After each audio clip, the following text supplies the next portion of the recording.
Boa tarde a todos, meu nome é Sofia Laura e o meu grupo vai apresentar sobre o tecido muscular. Bom, eu vou apresentar o tecido muscular estriado cardíaco. O tecido estriado cardíaco ou miocárdio é um tipo especial de tecido muscular encontrado exclusivamente no coração.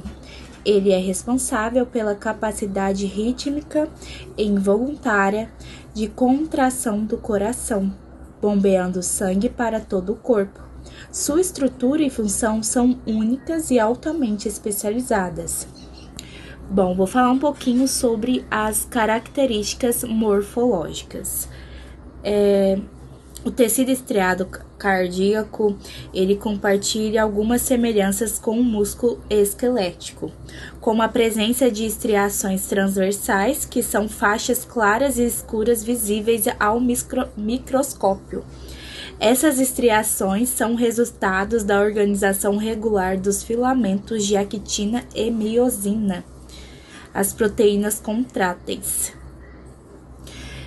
Células ramificadas, os cardiomiocitos, diferente das longas células cilíndricas do músculo esquelético, as células do músculo cardíaco, os cardiomiocitos, são ramificadas e interconectadas.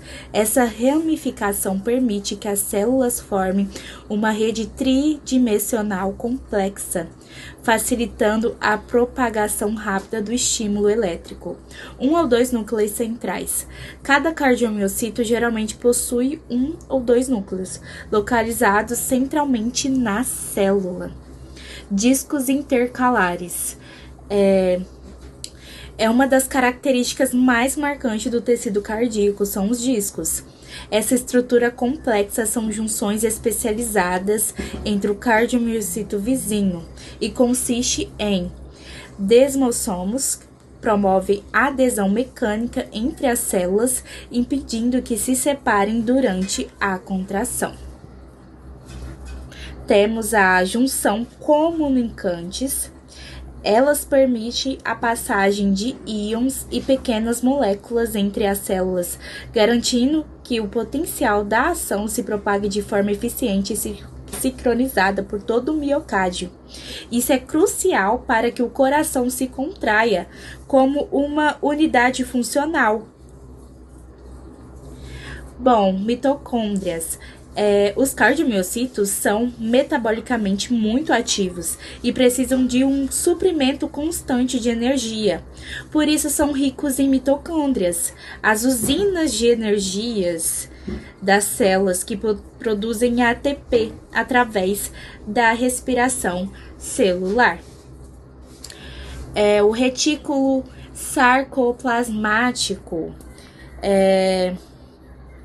No músculo cardíaco, ele é menos desenvolvido que no músculo esquelético, mas ele ainda desempenha um papel importante no armazenamento e liberação de cálcio para contração involuntária. Está sob o controle o músculo esquelético, ele está sob controle voluntário. Já o músculo cardíaco é involuntário. Ele possui sua própria ritmicidade intrínseca. Isso significa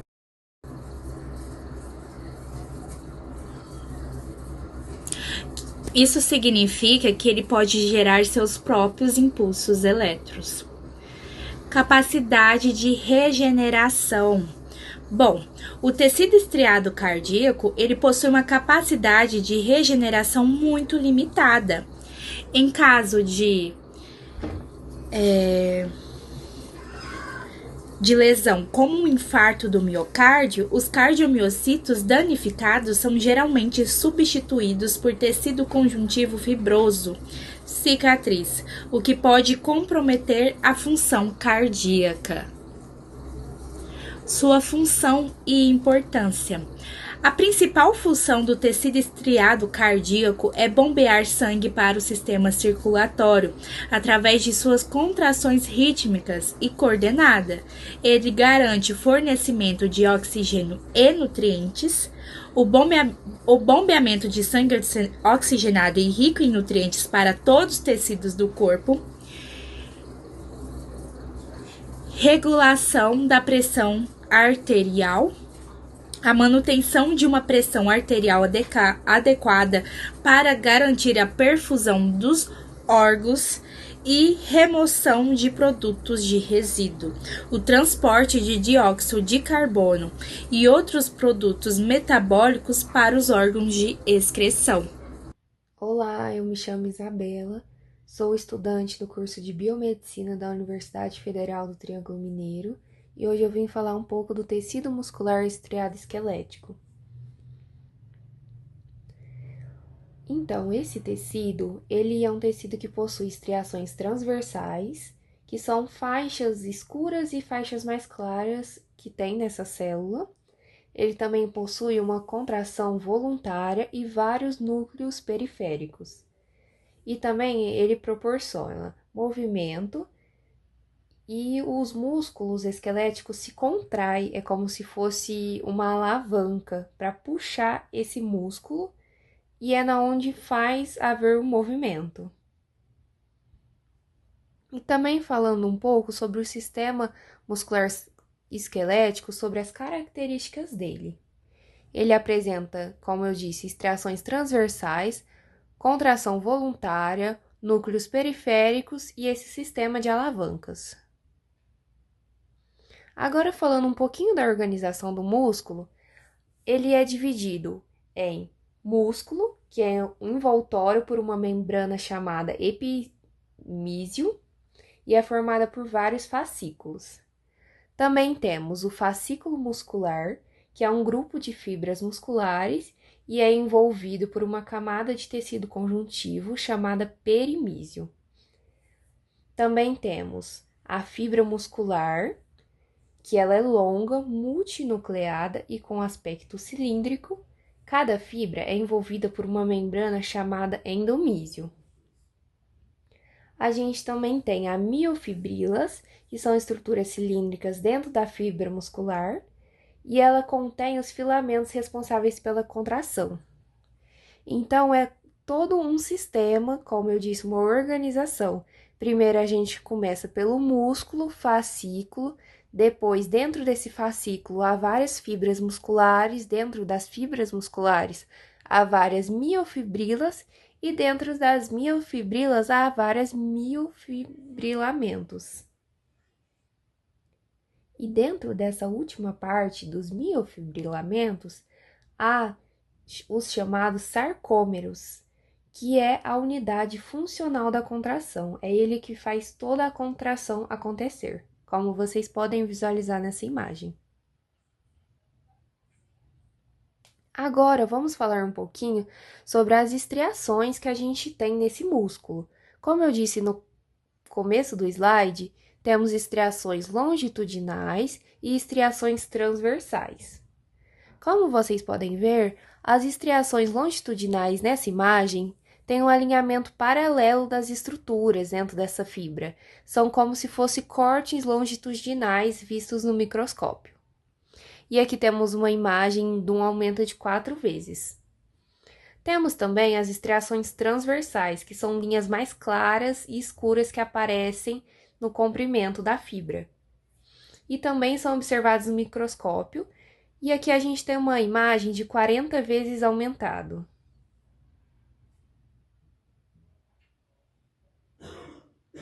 Agora vamos falar sobre as células de satélites, que são responsáveis pela regularização e reparo do músculo esquelético. Quando aquele músculo há um rompimento, por exemplo, de alguma fibra, miofibrila, essas células de satélite que vão lá fazer esse reparo. Também temos, além das células de satélite, a mioglobina do músculo estriado esquelético, que ela armazena oxigênio no citoplasma das células musculares.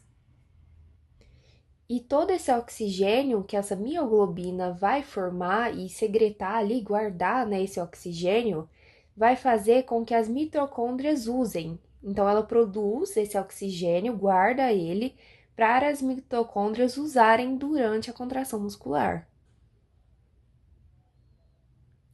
Agora vamos falar mais um pouco da organização das fibras musculares, mais voltado para a estrutura do sarcômero. O sarcômero é a menor unidade funcional e estrutural do músculo esquelético, capaz de realizar contrações. Ele está organizado de forma muito precisa dentro das miofibrilas.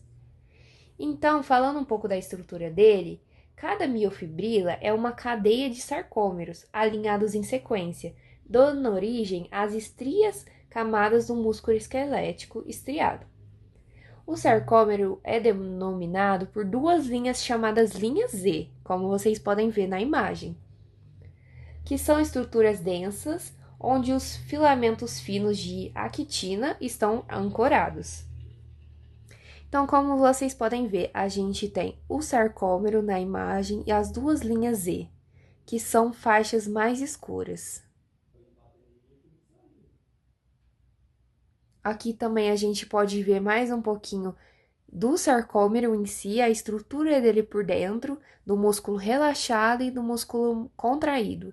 E também a gente vê a actina e a miosina que faz parte desse sarcômero para acontecer a contração. Agora vamos falar como funciona a contração. A contração ocorre pelo deslizamento dos filamentos finos de actina, como falado anteriormente, sobre os filamentos grossos de miosina, encurtando o sarcômero.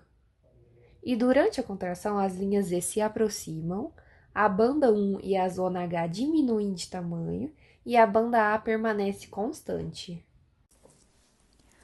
Olá, meu nome é Melanie e hoje eu vim falar um pouquinho sobre o tecido muscular liso. Primeiramente, para abordar esse assunto, nós temos que saber o que é o músculo liso. Bom, ele é um dos 3 tipos de tecido muscular do corpo humano e é chamado de liso porque, ao contrário do músculo esquelético e do cardíaco, não possui estriações transversais visíveis ao microscópio óptico.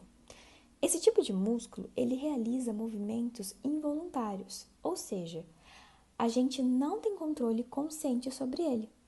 Ele é controlado pelo sistema nervoso autônomo e está envolvido em funções como peristaltismo no intestino, a contração dos vasos sanguíneos, o funcionamento da bexiga, entre outros. Outra coisa que é muito importante também falar é sobre a localização. O músculo liso, ele está presente em órgãos ocos, que precisam realizar movimentos para empurrar ou controlar o conteúdo interno. Um exemplo é o trato gastrointestinal, como o estômago e os intestinos, onde ele ajuda a empurrar o alimento. Também está na bexiga urinária, no útero e nas paredes dos vasos sanguíneos, controlando o diâmetro desses vasos e a pressão arterial. Ou seja, ele é fundamental para o funcionamento de muitos sistemas internos do corpo. Agora, nós vamos falar um pouquinho sobre a morfologia das células desse músculo. Bom, as células do músculo liso têm um formato fusiforme, ou seja, elas são alongadas e afinadas nas pontas, parecendo uma folha de bambu. Cada célula tem um núcleo, que fica no centro da célula e geralmente tem um formato alongado, como um charuto. Diferente do músculo esquelético, aqui a gente não vê estriações, porque as proteínas contráteis, elas não estão organizadas em sarcômeros. Quando a gente olha o microscópio com a coloração HE, o citoplasma ele aparece rosado e os núcleos roxo e centrais, como na imagem que está nesse slide. No próximo slide, eu também peguei outra imagem para vocês terem como exemplo. Dá para observar bastante o núcleo roxeado e o citoplasma rosado. Essa imagem, na realidade, está bem mais rosada do que a anterior, né? Bom, e é isso, pessoal. Aqui estão nossas referências. E eu queria agradecer muito por terem assistido o vídeo até aqui.